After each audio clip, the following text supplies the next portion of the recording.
బ్రహ్మాండంగా గడిచినటువంటి సంవత్సర కాలంగా ఈ ప్రభుత్వం చేస్తూ ఉంది. ఏ సందర్భంలో అయితే ప్రభుత్వానికి ఏదన్నా వారి నిర్ణయాలు కానీ లేదా వారు చేతకాంతనం వల్ల ఏదైనా పని జరిగితే ఆ సందర్భంలో డైవర్షన్ చేయడానికి, ఇష్యూని డైవర్ట్ చేయడానికి ఏదో ఒక ఇష్యూని పట్టుకొని జగన్మోహన్ రెడ్డి గారిని నిందించి, గత ప్రభుత్వాన్ని నిందించి పబ్బం గడుపుకునేటువంటి ప్రయత్నం ఇప్పుడు ఉన్నటువంటి ప్రభుత్వం తాలూకా ఒక పనితీరుగా మారిపోయింది. ఈరోజు మీ ముందుకు రావడానికి, ప్రజలకు కొన్ని విషయాలు చెప్పడానికి గల కారణం ఏంటంటే, మీ అందరికి గుర్తుందో లేదో 4 నెలల క్రితం, 4-5 మాసాల క్రితం పెద్ద ఎత్తున గత ప్రభుత్వంలో జగన్మోహన్ రెడ్డి గారి హయాంలో పవర్ పర్చేజ్ అగ్రిమెంట్స్ సంబంధించి ₹2.49 కేంద్ర ప్రభుత్వ సంస్థ అయినటువంటి సెక్కీతో, solar energy corporation of India అంటే సెక్కీ సెంట్రల్ గవర్నమెంట్ అండర్టేకింగ్ సంబంధించినటువంటి సంస్థ, ఆ సంస్థకు సంబంధించి ఆ సంస్థతో ₹2.49 యూనిట్కి పవర్ పర్చేజ్ అగ్రిమెంట్ అనేటువంటిది గత ప్రభుత్వంలో జగన్మోహన్ రెడ్డి గారి నాయకత్వంలో చేస్తే, ముఖ్యంగా ఎల్లో మీడియా ఎంత గగ్గోలు పెట్టిందంటే, ఇందులో ఏదో అవినీతి జరిగిపోయింది, ₹1,00,000 కోట్ల ఇందులో అవినీతి జరిగిపోయింది. చంద్రబాబు నాయుడు గారు కూడా గతంలో ఎన్నికల ప్రచారంలో కాదు, ముఖ్యమంత్రి అయిన తర్వాత కూడా ప్రజల ముందుకు వచ్చి సెక్కీతో జగన్మోహన్ రెడ్డి గారు చేసుకున్నటువంటి ఒప్పందం వల్ల రాష్ట్రానికి ఎంత నష్టం కలుగుతా ఉంది అని చెప్పి పెద్ద ఎత్తున ఒక దుష్ప్రచారాన్ని 10-15 రోజుల పాటు చేసినటువంటి విషయం మీ అందరికీ తెలుసు. నాకు తెలిసి బహుశా దేశ చరిత్రలో ఈ 2021-22 సంవత్సరంలో చేసుకున్నటువంటి ఒప్పందం, దేశంలో అనేక రాష్ట్రాలు సెక్కీతో ఒప్పందం చేసుకుంటే అత్యంత తక్కువ రేటుకి చేసుకున్నటువంటి రాష్ట్రం ఆంధ్రప్రదేశ్. జగన్మోహన్ రెడ్డి గారి నాయకత్వంలో ఆంధ్రప్రదేశ్ రాష్ట్రం ₹2.49 సోలార్ పవర్ కొనుగోలు చేసినటువంటిది దేశంలోనే అత్యంత తక్కువ రేటుకి చేసుకుంది. ఈరోజు కొత్తగా మీ ద్వారా ప్రజలకు చెప్పదలుచుకుంది ఏంటంటే, ఈ సంవత్సర కాలంలో అనేక అవినీతి కార్యక్రమాలకు పాల్పడినటువంటి ప్రభుత్వం కొత్తగా మళ్ళీ ₹11,000 కోట్ల ఒక పెద్ద స్కామ్కి వీరు తెరతీశారనేటువంటి విషయాన్ని మీ ద్వారా ప్రజలకు తెలియజేస్తా ఉన్నా. ఆ రోజు జగన్మోహన్ రెడ్డి గారి నేతృత్వంలో ₹2.49 సెక్కీతో ఒప్పందం చేసుకుంటేనే గగ్గోలు పెట్టినటువంటి ఈ ప్రభుత్వం ఈరోజు యాక్సిస్ అనేటువంటి సంస్థతో ₹4.60 400 మెగావాట్లు 25 సంవత్సరాలకు ఒప్పందం చేసుకుంది. మరి మేము ₹2.49 మేము ఒప్పందం చేసుకుంటేనే ఏదో నష్టం జరిగిపోయింది, ప్రభుత్వం ఆ రోజు ఉన్నటువంటి ప్రభుత్వం అవినీతికి పాల్పడిందని చెప్పినటువంటి చంద్రబాబు నాయుడు గారు మరి ఈరోజు ₹4.60 మీరు ఏ రకంగా ఆ సంస్థతో ఒప్పందం చేసుకున్నారు? తద్వారా రాష్ట్ర ఖజానాకి దాదాపు సంవత్సరానికి ₹210 కోట్ల అదనపు భారాన్ని ఈరోజు మీరు మోపారు. అంటే రాష్ట్ర ఖజానా కంటే ఇందులో మీరు ఎంత కొట్టేశారు, మీ తాలూకు వాటా ఎంత? ₹2.49కి ₹4.60కి ₹2.11 తేడా ఉంది కదా. మరి ₹2.11 ఎక్కువకి ఎందుకు కొనుగోలు చేశారు? మరి దీనివల్ల పడినటువంటి అదనపు భారం, రాష్ట్ర ఖజానా మీద పడినటువంటి అదనపు భారానికి ఏం సమాధానం చెప్తారు? గతంలో జగన్మోహన్ రెడ్డి గారి మీద చేసినటువంటి ఆరోపణలకు ఏం సమాధానం చెప్తారు?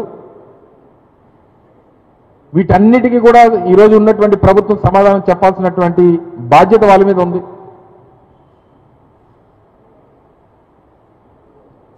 గతంలో 2014-19 మధ్యలో దాదాపు ₹7కి ₹6.90 ₹6.95కి ఒప్పందాలు చేసుకున్నటువంటి గత ప్రభుత్వంలో 2014-19 మధ్యలో ఉన్నటువంటి చంద్రబాబు నాయుడు గారి ప్రభుత్వం రూపాయలు 90 పైసలు కూడా చేసుకున్నారు.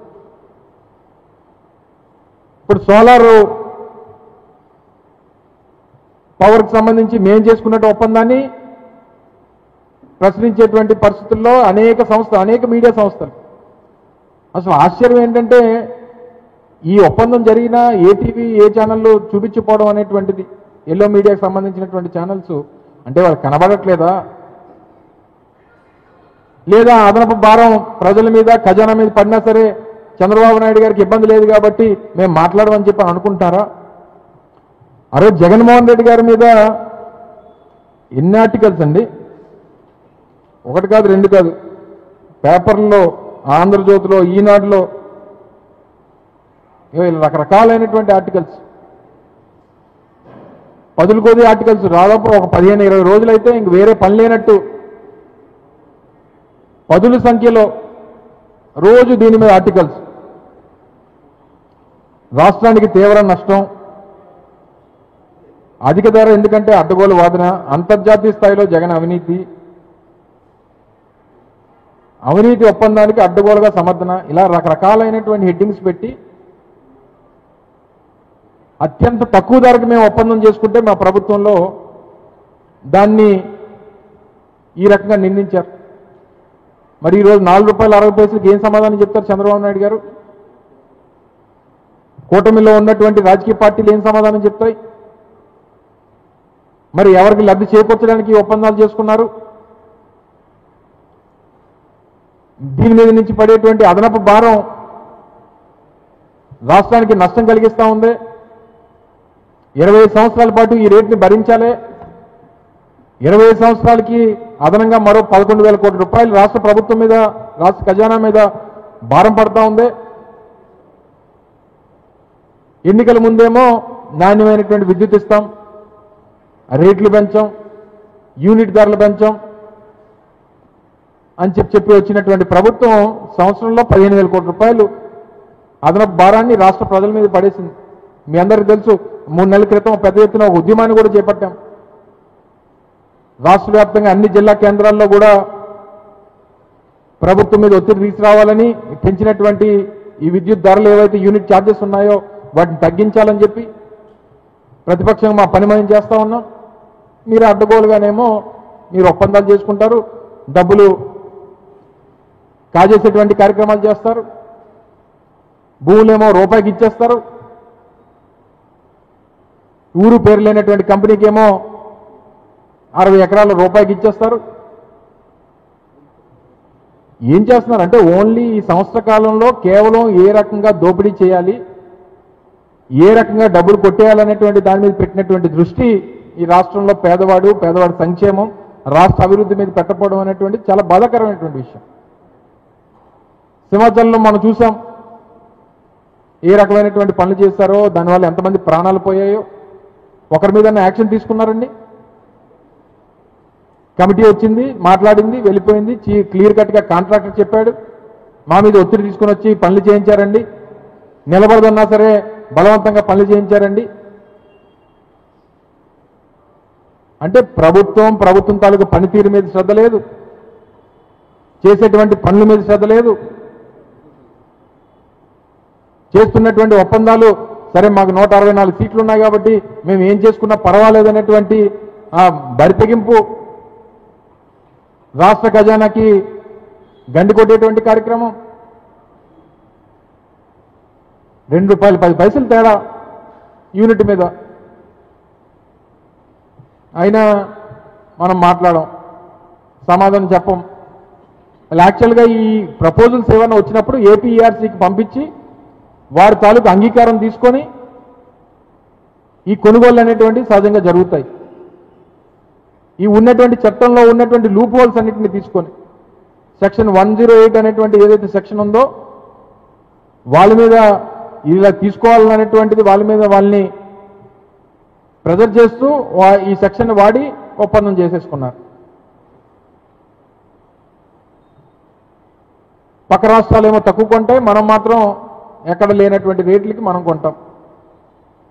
అడిగితేనేమో జగన్మోహన్ రెడ్డి గారి సంబంధించినటువంటి పాత ఒప్పందాలు మీకు అవసరమైతే అది ఎక్కువ రేటు, ఇప్పుడు ఏం సమాధానం చెప్తారు? ఇంత పెద్ద ఎత్తున అవినీతికి పాల్పడి సంవత్సర కాలంలో ఒక పక్క శాండ్, ఒక పక్క ల్యాండ్, ఒక పక్క బెల్ట్ షాపులు, ఇంకొకటి రెండు కాదు అన్ని రకాలైనటువంటి అవినీతిలో ఎన్ని రకాలు ఉన్నాయో, అవినీతి చేయడానికి ఎన్ని అవకాశాలు ఉన్నాయో అన్ని అవకాశాలని సంవత్సర కాలంలో వాడుతూ ఉన్నారు. పై స్థాయి నుంచి ముఖ్యమంత్రి గారి స్థానం నుంచి కింద స్థాయి కార్యకర్త వరకు, తెలుగుదేశం పార్టీ కార్యకర్త వరకు, కూటమికి సంబంధించినటువంటి కార్యకర్తల వరకు ఎక్కడ మరి దేనికి అవకాశం లేదు. సంక్షేమం అనేటువంటి మాటకి అసలు ఆ పదాన్నే డిక్షనరీలో తీస్తుంది ప్రభుత్వం. కేవలం అవినీతి అవినీతి అవినీతి, మరొకటి లేదు మా ప్రభుత్వంలో అనేటువంటి దానికి ఈ సంవత్సర కాలం తాలూకు పరిపాలన ఒక నిదర్శనం. దీనికి సమాధానం చెప్పాలి ప్రజలకి. ఆ రోజు జగన్మోహన్ రెడ్డి గారు మీరు చేసినటువంటి ఆరోపణలకు క్షమాపణ చెప్పాలి. ఇప్పుడు మీరు చేసుకున్నటువంటి ఒప్పందానికి ప్రజలకి సంజాయిషి ఇవ్వాలి.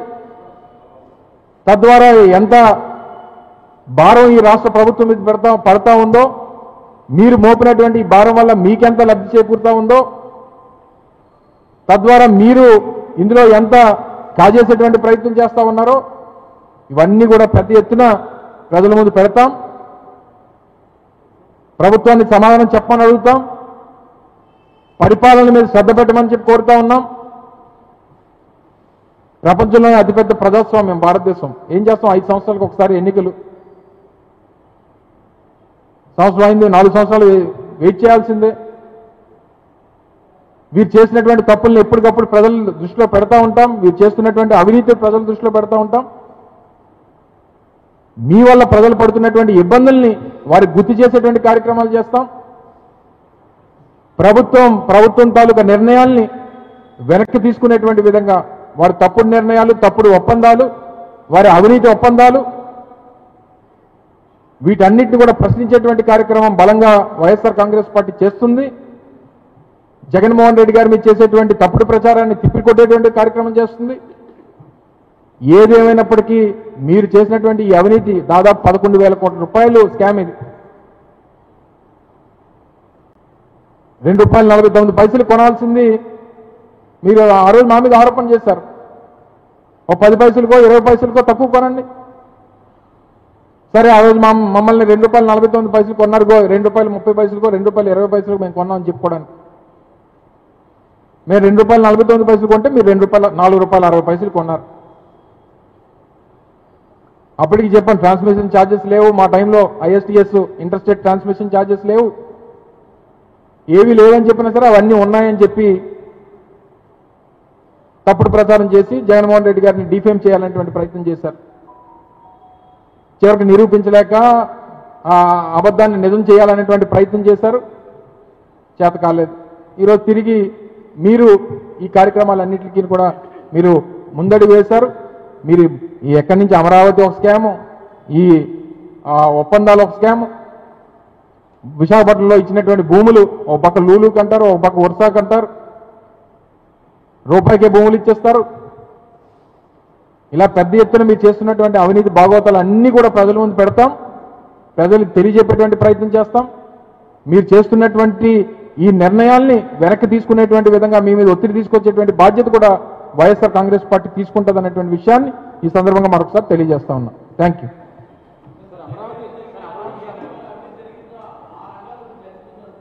ఏంటమ్మా మళ్ళీ చెప్పు, ఎక్కడ జరిగింది? అందుకనే ప్రభుత్వం వచ్చింది, వాళ్ళకి సంవత్సరం అయింది, మా మీద అనేక ఆరోపణలు చేశారు. నిరూపించమనండి. వాళ్ళ చేతిలో అధికారం ఉంది కదా, మీ చేతిలో ఉంది కదా అధికారం. ఏ రంగాల్లో మేము చేస్తాం అనేటువంటి అభిప్రాయం వారికి ఉంటే సంవత్సరం నుంచి వారు అధికారంలో ఉన్నారు, చెప్పమనండి. ఏదైనా ఒకటైనా రుజువు చేశారో చెప్పమనండి. నేనేమంటున్నానంటే మా మీద ఆరోపణ చేశారు. ప్రతిపక్షంలో ఉన్నప్పుడు మా మీద, వాళ్ళు ప్రతిపక్షంలో ఉన్నప్పుడు మా మీద ఆరోపణ చేశారు. అధికారంలోకి వచ్చిన తర్వాత ఒక 4 రోజుల పాటు ఈ సెక్కి ఒప్పందాన్ని అన్ని వాళ్ళకి సంబంధించినటువంటి మీ టీవీల్లో, మీ ఛానల్స్లో, వాళ్ళకి సంబంధించినటువంటి పత్రికల్లో నడిపారు. మీ పత్రికలో ఆంధ్రజ్యోతి పత్రికలో వచ్చింది ₹2.49 అవినీతి భాగవతం ఇదే అని చెప్పి మీ పత్రికలు రాశారు. మరి నువ్వు కూడా సమాధానం చెప్పాలి కదా ఇప్పుడు మీ బాస్ని అడిగి. సార్ మరి ఆ రోజు జగన్మోహన్ రెడ్డి గారు ₹2.49 కొంటే ఆయన్ని మనం ప్రశ్నించాం, మరి ఇప్పుడు ₹4.60 మన బాస్ కొన్నాడు, మనం ఏం చేద్దామని చెప్పి అడగాలి కదా. అది నేను అడిగేది. ఇందులో పెద్ద లాజిక్ అవసరం లేదు. ₹2.49 జగన్మోహన్ రెడ్డి గారు కొంటే ప్రశ్నించినటువంటిది అవినీతి అన్నటువంటి పత్రికలు ఛానల్స్ ఈరోజు మీ బాస్ ₹4.60 అదే రేటుకి ఈరోజు యూనిట్ కొంటే ఎందుకు మీరు మాట్లాడలేదు అనేటువంటిది మా ప్రశ్న. దానికి నువ్వు సమాధానం చెప్తే మిగిలిన నీ ప్రశ్నలు నేను సమాధానం చెప్తాను. Thank you. ఏమో అవన్నీ తర్వాత మాట్లాడదు, దీని గురించి చెప్పు.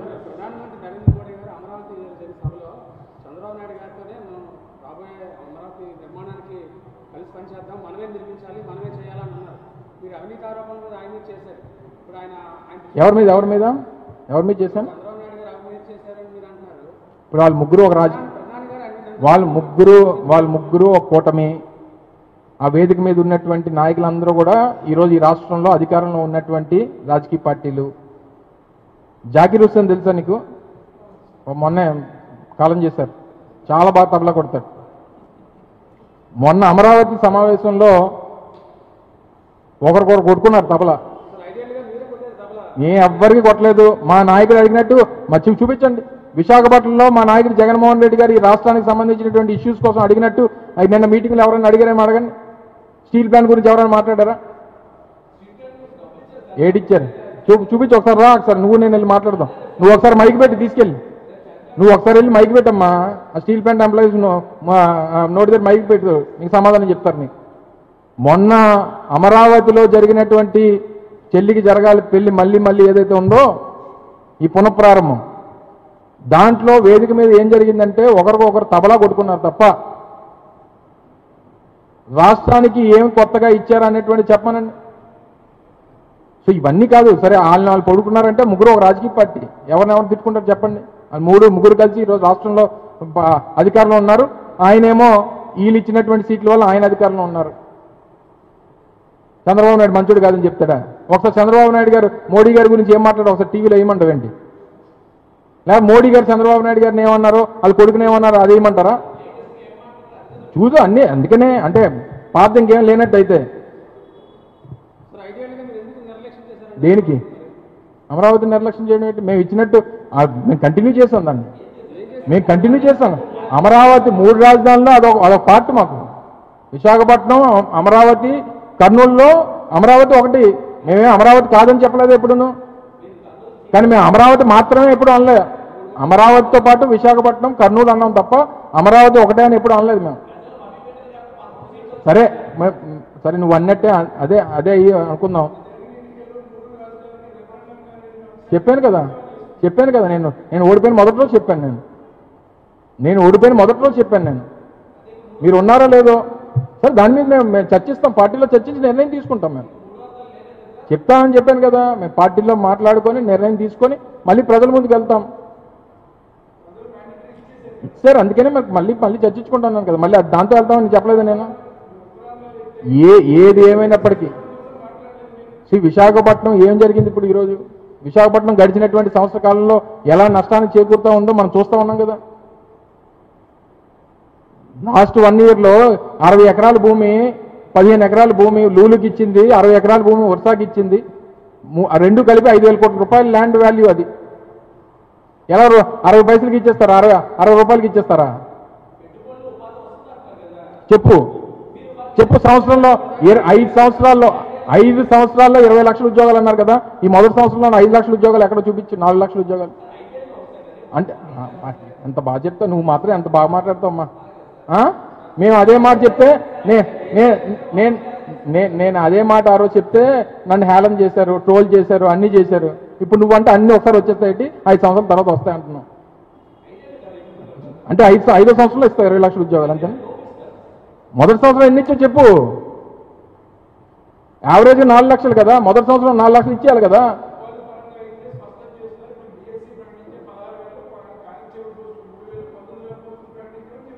మేము 2,50,000 మందికి ఇచ్చాం ఉద్యోగాలు, వాలంటీర్లు చెప్పాను. దాంతో కలిపి 5 లక్షలు.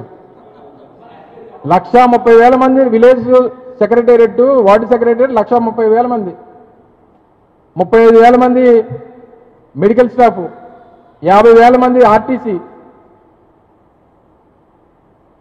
నువ్వు లింగలింగమే 10,000 మంది తీసుకొని వచ్చి నువ్వు ఏం చెప్తావు? నువ్వు అది ప్రతిదానికి గెలుపోవటంలో అనేటువంటి నువ్వు ప్రతిదానికి బేరీ చేయకు.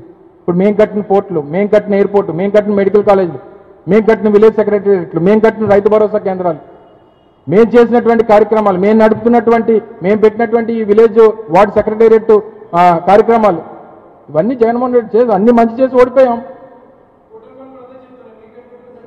వాళ్ళు కట్టారు సచివాలయం. ఏ సచివాలయం కట్టారు? ఏదేది మీరు చెప్పింది ఏం అర్థం అవ్వలేదు నాకు. మీరు ఏ తలబడిపోతున్నారు? మీరు తలబడిపోతున్నారు ఒకరికొకరు. అనకాపల్లిలో ఏమైంది? ఈరోజు మా ప్రమాణ స్వీకారం అయింది. నాకు సరే బాధ్యత తీసుకోవడం అయింది. అనకాపల్లిలో ఈరోజు జిల్లా పార్టీ అధ్యక్షుడు అడిగావు కదా మొన్న, సార్ మీరు విశాఖపట్నంలో ఉన్నారు కదా, అనకాపల్లి జిల్లా పార్టీ అధ్యక్షుడు అయితే బాగుంటుందని ఈరోజు బాధ్యత తీసుకున్నాను నీ దయ వల్ల. ఎవరు? నేనేం చెప్పానంటే మేము మా పార్టీ కార్యకర్తలతో ఈరోజు చర్చించినప్పుడు వాళ్ళలో ఉన్నటువంటి అభిప్రాయం ఏంటంటే వాలంటీర్ వ్యవస్థ వల్ల పార్టీకి కార్యకర్తలు దూరం అయిపోయారనేటువంటి అభిప్రాయం రాష్ట్రంలో పార్టీ నాయకత్వం అందరికీ ఉంది. వాలంటీర్ వ్యవస్థ అనేటువంటి దానివల్ల ప్రజలకు మంచి జరిగింది, మా పార్టీకి అన్యాయం జరిగింది అనేటువంటిది మా అభిప్రాయం, మా నాయకుల అభిప్రాయం, మా కార్యకర్తల అభిప్రాయం. దాన్ని చెప్పాను నేను. వారికి ఏం చెప్పాం? మీరు పార్టీ కోసం, మీ పార్టీకి మీకు అవకాశం ఇచ్చింది కాబట్టి మీరు పార్టీకి ఉపయోగపడండి ఆ ఎన్నికల్లో అనేటువంటిది మేము ఎన్నికల ముందు రిక్వెస్ట్ చేశాం. మాకు లేదు చంద్రబాబు నాయుడు గారు వచ్చి 10,000 ఇస్తారని చెప్పి వాళ్ళు ఆశపడ్డారు. 5 లేదు 10 లేదు, మొత్తం ఇంట్లో కూర్చోబెట్టారు. సో మేము ఆ డిస్కషన్ అడిగింది తప్ప వ్యవస్థ వల్ల ప్రజలకు మంచి జరిగింది, పార్టీకి నష్టం జరిగింది అనేటువంటిది మా మీటింగ్లో, మా సమావేశంలో, మా విస్తృతస్థాయి సమావేశంలో చర్చ జరిగింది తప్ప వాలంటీర్ వ్యవస్థ వల్ల ప్రజలకేం నష్టం జరగలేదే, మంచి జరిగింది ప్రజలకి. కానీ మా పార్టీకి, మా క్యాడర్ను దూరం చేసేటువంటి దానికి ఆ వ్యవస్థ నష్టం కలిగించింది అనేటువంటిది నా అభిప్రాయాన్ని చెప్పాను తప్ప ఇందులో పెద్దగా మీరు సీరియస్గా తీసుకోవాల్సినటువంటి అవసరం లేదు. Thank you.